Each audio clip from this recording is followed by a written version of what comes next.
กินข้าวมื้อละเทื่อนี่เป็นเฮาถือหยังบ่ได้ถือหยังบ่หรือว่าจังไดหรือว่าเฮารักษาหันรักษานี่หรือว่าเป็นย้อนเฮาอดข้าวหลายเฮาเชื่อหยังหั่นน่ะเป็นย้อนเฮาเชื่อหยัง เชื่อยังเลยว่าคนตับเดียวนะ คนตับเดียว คนตับเดียว ไม่เชื่อยังเลยว่าคนตับเดียวนะ คนตับเดียว คนตับเดียว แม่ว่าบ่เฮากินเฮาแบบว่าเฮาอดเรื่อยๆเนาะเฮาอดเรื่อยๆซะ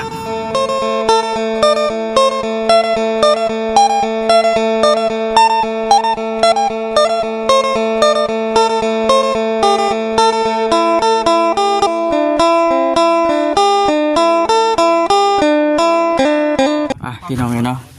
ข่าวทักทายสบายดีอีกกันครับไอสิ่งเพื่อน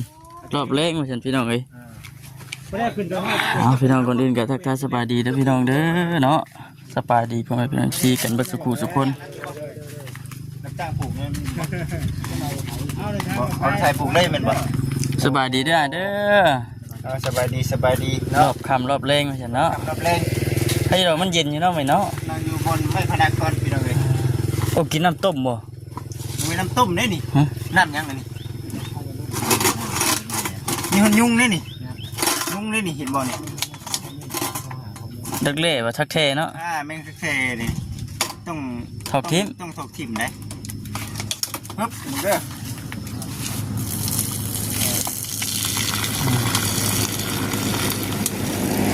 เพราะว่ามันสิมียุงขึ้นได้นี่มันสิมียุงเกิดขึ้นพี่น้องเอ้ยเนาะเอามันก็ว่ามาอยู่ในรอบแรกของทางบ่อซิง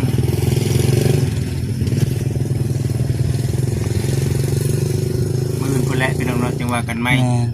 วันนี้ก็ถือว่าโอ้ คำเลยมันนี่เนาะ แม่นครับเดี๋ยวชีก่อนชีเมื่อเดี๋ยวมาถามไทยมาอัปเดตให้กับ FC ได้เบิ่งได้ชมก่อน แม่น เป็นเบิดแล้วนี่เนาะต่อไปนี่ว่าถามนั่นผมก็เนาะ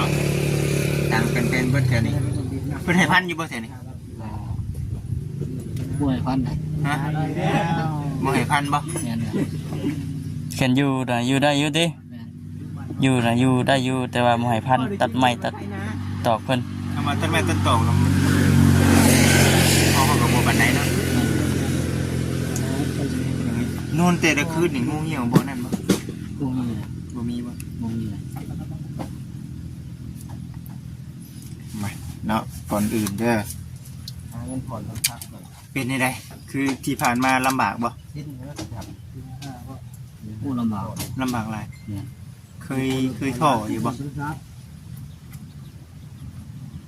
บ่เคยทอดกันได้นะ บ่เคยท่อขึ้นได้คือว่าบ่เคยท่อที่ว่าสูงอย่างเดียว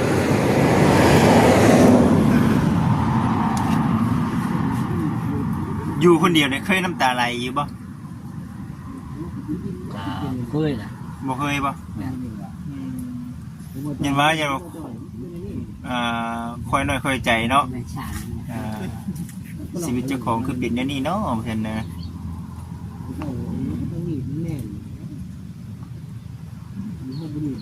ว่าอยู่คนเดียวมานี่ก็พอตัว หลายเดือนเนาะ หลายเดือนกลับออกมาจากทางพอเท่านี้ก็หลายเดือนเต็มอยู่ยามพายามฝนเคยใหญ่บ่อนนี่เป็นบ่อนที่สองเนาะบ่อนที่สองเพื่อนตัวเก่านั่นไปใช้ระบาดนี่มาถึงไปแล้วผาผีมันเนาะนั่นแหละพี่น้องเอ้ยเนาะ คำมาแล้วยุ่งอย่างหลายเนาะ ทำมาน่ะยุ่งเลยนี่ทางนั้นบ่สิ่งเพิ่นFC เพิ่นก็คอยเบิ่งอยู่เนาะเพิ่นก็ติดตามเบิ่งอยู่ กำลัง อยู่ในคลิป ติดตามเบิ่งเนาะช่วง แม่ นี้ นอยู่ในคลิปมาลุ้นเบิ่งพี่น้องเนาะว่าทางบ่สิ่งเพิ่นสิได้ที่ทางใหม่บ่เนาะเนาะถ้าว่าได้ที่ทางใหม่เนี่ยนี่ไปอยู่เลยบ่นี่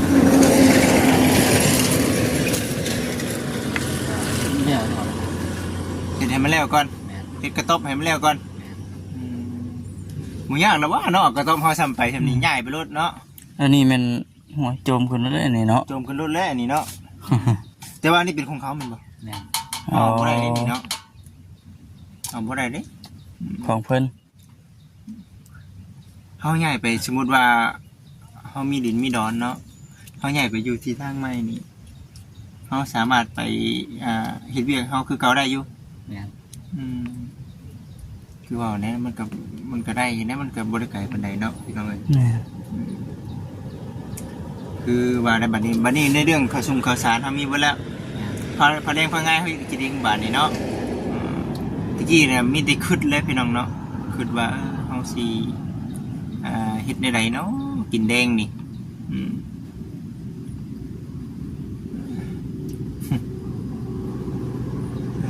เนาะ แต่ก่อนเนี่ยพืชไฟดิใช่ก็ นี่แหละ มี นี่ เอาอยู่แบบนี้บ่ญาติบ่ใช่ หมอคิดจ้านมาได้เลย บ่คือญาติอยู่คนเดียวมันสิเป็นแต่ญาติให้เนาะอยู่ไปเรื่อยๆติยิ่งเงียบบ่ยิ่งเงียบยิ่งดี แม่น อ๋อ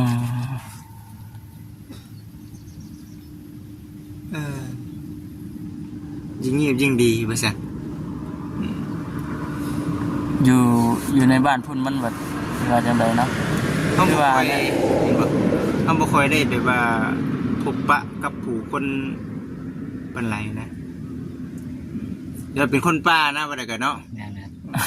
ตลาดตะนายเด้ซะ บ่ได้ไปบ่เวลา ใช่ได้ เวลาเกลือไปเด็กไปนัวใช่ดิ แม่นๆคือหมกพริกวิ่งนัวบ่ได้ซะเฮ็ดจังได๋ เรือบ่ได้นั่นบ่ บ่มีบ่ แต่ว่ามีแหละ บ่มีบ่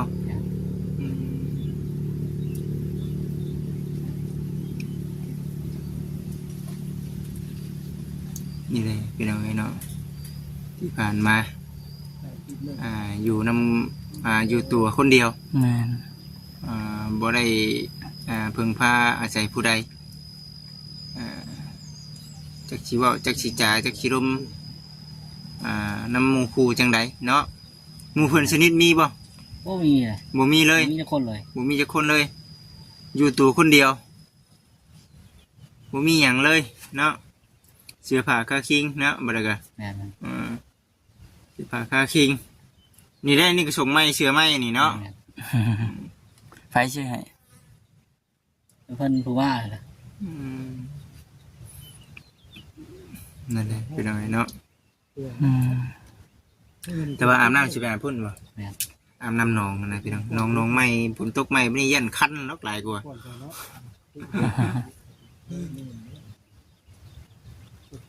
เรายังซึ้งๆอยู่นะพี่น้องเนาะ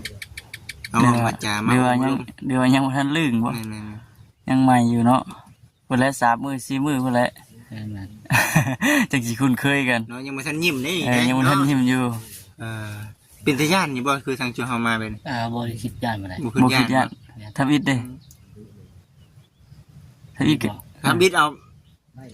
มีคนเข้ามาหาทำบิดนี่คิดในใด ย่านบ่ ก็บ่ได้คิดจ้านเลย บ่ คันย่านบ่อยู่ดอกปานนี้เนาะ แม่น คำยันบ่อยู่ข้างๆวันนี้เราเป็นความว่าอยู่เนาะหมุนเข้าไปอยู่นะบนหุบบ่ได้ติ แม่น ของเราอยู่เนาะแล้วก็มาเผาสวนอ้อยเผานี่มาเผาแบบไดนี่น่ะสวนอ้อยนี่ มันมีงัวบ่ ผู้ว่าเลย เอาสมมุติว่าปลาอ้อยมันสูงขนาดนี้เฮาสิเห็นอยู่ล่ะบัด ก็ย่างหลอกเลย ย่างบ่ โอ้ตัวย่างดอกเนาะโยบปลาอ้อยนี่มันสูงขึ้นได้พี่น้องเอ้ยเนาะย่างหอบเลยบ่ ตั้งแต่พี่ลูกบอลรอบพุ่นล่ะ ชีวิตประจำวันนี่มีแต่แบบนี้แมันบ่ต้องเลาะซุมื้อ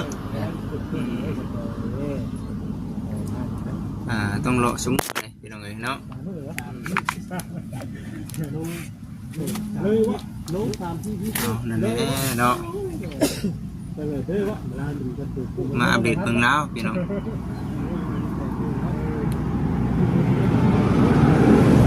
นอนแต่ละคืนมีนั่นอยู่บ่แบบมันมีหยัง ถือว่ายังโชคดีเลยเนาะนี่อยู่แคมป์ป่าใช่ไหมเนี่ย แม่น อยู่แคมป์ป่ายันอันน่ะสัตว์สาบาสิงกันแน่เนาะมันอยู่แคมป์ป่าแบบนี้ น้องใหญ่แค่กระป๋อมนะเต้ เนาะนี่แหละเปิดวงโสซามพี่น้องก็อยู่จังซี่แหละ อ๋อบ่จิตที่ถ่ายก่อนหมดครบเลย ในเรื่องอันน่ะของใช้ของสอยเฮาก็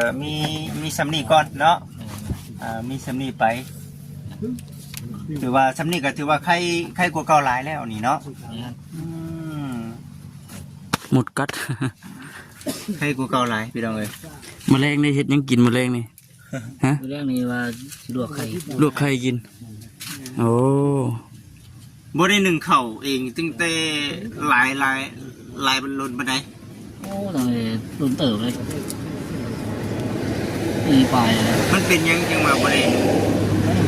มันบ่มีแม่นบ่คันว่าสิเอาเงินส่วนนั้นไปซื้ออันน่ะหม้อหนึ่งหม้อแกงหวดมาบัดบ่มีคนเงินแม่นบ่ แม่ บ่มีเงินซื้อเขา แม่ อืม ส่วนมากเขาไปคอนี่เขาไป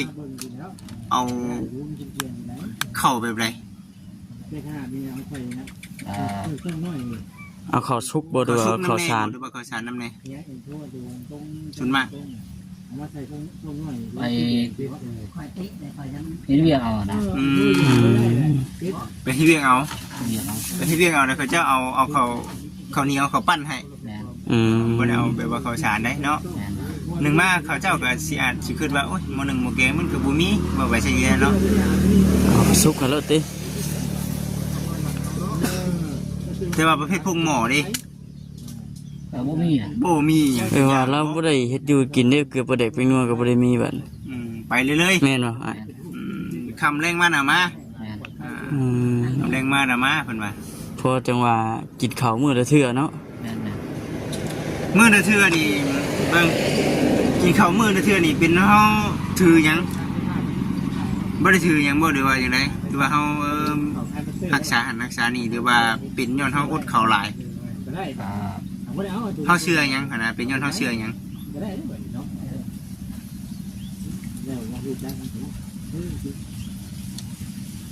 ไม่เชื่อยังเลยว่าคนตับเดียวนะ คนทับเดียว คนตับเดียว เออแบบว่าบ่เฮากินเฮาแบบว่าเฮาอดเรื่อยๆเนาะ แม่ เฮาอดเรื่อยๆซะเฮาอดเรื่อยๆแหละเป็นแบบว่า มันก็ซิดหน่อยเนาะ สิ้นเนาะ แบบมันเคยอยู่แล้วก็ได้ มันก็ได้เห็น การ อยู่ สิ่ง ว่าเฮา เคย บ่ค่อยกินอาหารกระเพาะเฮามันยังแบบบ่ หนึ่งมาเลยก็คืออ่าบ่มีข้าวนี่แหละหลักๆเนาะข้าวกินบ่เต็มที่ปานใดนะบ่จิตสิประมาณนั้นแต่เฮากินคาบหนึงน่ะก็ กินข้าวแบบบ่เต็มเม็ดเต็มหน่วย อืม ก็เลยจอยพร้อมเนาะเพราะว่าผู้ใหญ่เพิ่นบ่ได้ครอบครัวเฮามันขาดความอบอุ่นเนาะ แม่น หนึ่งมามันก็สิเป็นอย่างนั้นได้พี่น้องเอ้ยบัดนี้สิมันสิฮ้อนได้บาดนี้ได้เนาะคนจุหน่อยทีมงานมาจุหน่อยทีมงานมาจากขาดความอบอุ่นจนฮ้อนแล้วบาดนี้คนนั้นมาพอดีมาแล้วมาหาอย่าพอเบื่อพอนายเขาเด้อเนาะมาเว้ามาจ่าสิแล้วบ่ ใครก็มีอันหมู่ปากหมู่เว้าได้เนาะ มีคนปากคนว่านำได้เนาะ แม่ เบิ่งในอนาคตอยากได้หยัง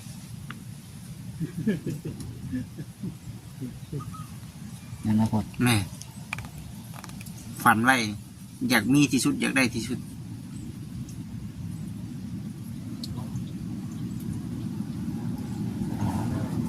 ยังบ่รู้เลย ยังบ่จัก ยังบ่ทันฮู้ คือห้องบ่ได้คิดไว้เป็นบ่ แม่ จักสิคิดหยังติเนาะฝันเด้ฝันอยากได้หยัง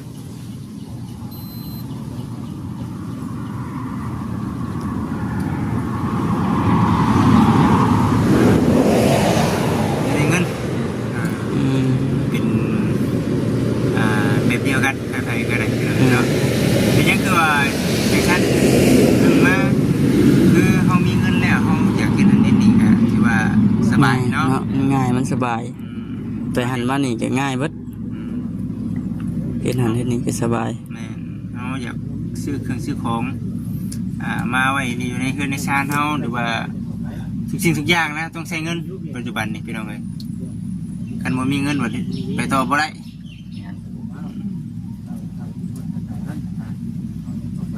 หักไอ้เคยย่างเลาะบ้านอยู่บ่ บ่เคยเลย บ่เคยบ่ อืม ลืมถามของทางสพเพิ่นเนาะอยู่บ้านใดลืมถามเนาะจากนอนนำพี่น้องเอ้ยเนาะนั่งไปนำคุยไปนำบ่ได้ซ้ำสินอนม่วนแล้วบ่ได้นี่เนาะอืม ไอ้กวยตะกี้อยู่เนาะตะกี้บ่ได้มีผาหยอกผายางขึ้นมาจักบ่ฮะ บ่มีเลย บ่มี หากเอามาใส่นี้เนาะเบิ่งนี่เนาะคักแล้วบัดทีนี้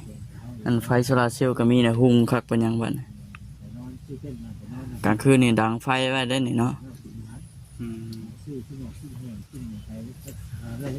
มื้อนี้ก็คือว่าอะไรพี่น้องเอ้ยเนาะถามเบิ่งความฝันของเพิ่นเนาะเพิ่นก็แบบว่าตอบมาแบบว่าโอ้ยังบ่ทันได้คิดอีหยังซำนะว่าเฮาต่อไปสิวางแผนได้ไดว่าซั่นเนาะ แม่น อืมเนาะนี่แหละพี่น้องเอ้ยเนาะบัดนี้มันสิเข้ายามพายามฝนได้บัดเรื่องมามันก็สิลำบากนี่แหละปีกเปื้อนไปแล้วแถวนี้พี่น้องเอ้ย คันว่าเฮาบ่ย้ายไปทางอื่นแน่อันนี้ก็จะเป็นในเรื่องของทางบอนพักบอนเช้าเพิ่นมันก็อยากสิหกน้ำแน่เนาะเนี่ยนอนปิ่นหัวปิ่นหางไปเชียงไปทางนี้แล้วเนาะเนี่ยไหนมันอยู่เนี่ยไหนมันสิมันสิเหนียวก็เฮ็ดเอาพี่น้องเอ้ยคนหมากนั่งไม้เพิ่นมีครบหมดเลยพี่น้องเอ้ยเนาะ บ่ มีทางทีมงานเพิ่นได้ชื่อ น้ำนั่นก็แม่นบ่อ่ะ แม่น นำในเป็นชื่อมาให้ย้อนว่าหนึ่งคือเห็นทั้งไงกินหันกินนี่กับพุดบ่ได้กินน้ำมู แม่น เป็นย้อนสาเหตุนี้บ่เนาะจุ่มบ่อยากเข้าไปอยู่ในบ้านเห็นหมูกินหันกิน เขา นี่ แค่มันว่าอยู่ในบ้านเป็นแต่มันแบบวุ่นวายพุ่นบ่หรือว่าเฮาอยากอยู่แบบเงียบ อยู่แบบนี่แหละ ๆสบายดีติสบายหูสบายตาเนาะ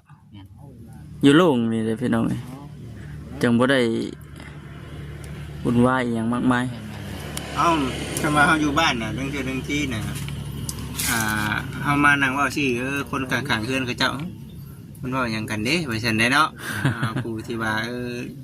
คือครอบครัวเฮา แต่ มัน พอเราโทรมาแล้ว แบบนี้อยู่แล้วนะแต่พอโทรมาบ่เราจึงโทรกลับก็ได้จังนาทีได้แล้วครับ ได้เลยล่ะ ไปฉันเด้อมีแต่ว่ามืออื่นสิมาหาใหม่เนาะ ให้มาอยู่บ่ ให้มาอยู่บ่มื้อนี่ มา มาเนาะ ให้มานั่งดินนั่งร่มสิแหละ นั่งดินนั่งลมนี่แหละเด้อเอาบ่จิตเองก็คือว่าเนาะบ่มีหลายคือกันแต่ว่าอยากให้ซ้ำที่ให้ได้เด้อมีแต่ว่าชีวิตนี้สู้ๆนั่นแหละอย่าพอท้อเนาะจุดจำไหนก็อดเอาตะกี้ก็ถือว่าผ่านมาหลายเรื่องหลายเล่าหลายอุปสรรคหลายอย่างเจ้าก็ยังสู้มาได้เด้ปัจจุบันนี้ก็มีทั้งเอฟซีและก็ผู้รับผู้ใหญ่เพิ่นเบิ่งผู้ชมนะมีแต่ว่าสู้ๆกันแหละตั้งคิดไว้เนาะคิดไว้สิตรงที่ไทยบัดเวลาเฮาเจ็บไข้อะไรพยาธินะเคยเป็นไข้เป็นหนาวอยู่บ่นี่ เคยเป็นอยู่เลย เป็นในจังได๋ล่ะบัดนี้เอาเงินใช้ซื้อยา บ่มีเลย เช้าเองบ่ เศร้าเองบ่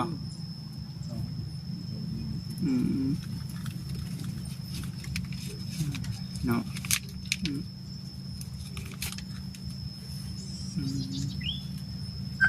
น่ะพี่น้องเลยเนาะภาษาประคำสัมภาษณ์รักษาได้ เลยนั่นแหละมีแต่ว่าเมื่อหนาเมื่อไหร่ได้โดยสิเข้ามาหาใหม่ ฮัลโหลกำลัง นี่เลยพี่น้องเลยเนาะอยู่กระต๊อบน้อยแล้วก็ได้ อยู่พี่อยู่ทางหัวใจ ฝนตกช่วงผู้หันเป็นได้เลยบ่ได้เปียกเบิดบ่ก่อนที่ว่าท่านมีพยางเปียกเช่นฝนตกแห้งช่วงนั้นน่ะไปอยู่ไสก็ เราไม่ได้ว่า โอ้กระต๊อบน้ำหันบ่ฝนตกยามไหนแล้วแม่นย้ายไปพูดเลยอืม โอเค ถ้าอยู่มีบอนสนอยู่เนาะ แม่กัน ฟังเบิ่งพี่น้องว่ามื้อแรงสิเป็นจังไดตกมาก็บ่ย่านออกประเทศนี่ ไปสาประคำเว้ย ไป ไปเด้อเด้อเอาดีมีแห้งนอนรับฟันดีสบายดีมาประคำบันนี้ก็ได้เนาะ ไปพี่น้องเนาะโอเคพี่น้องสบายดี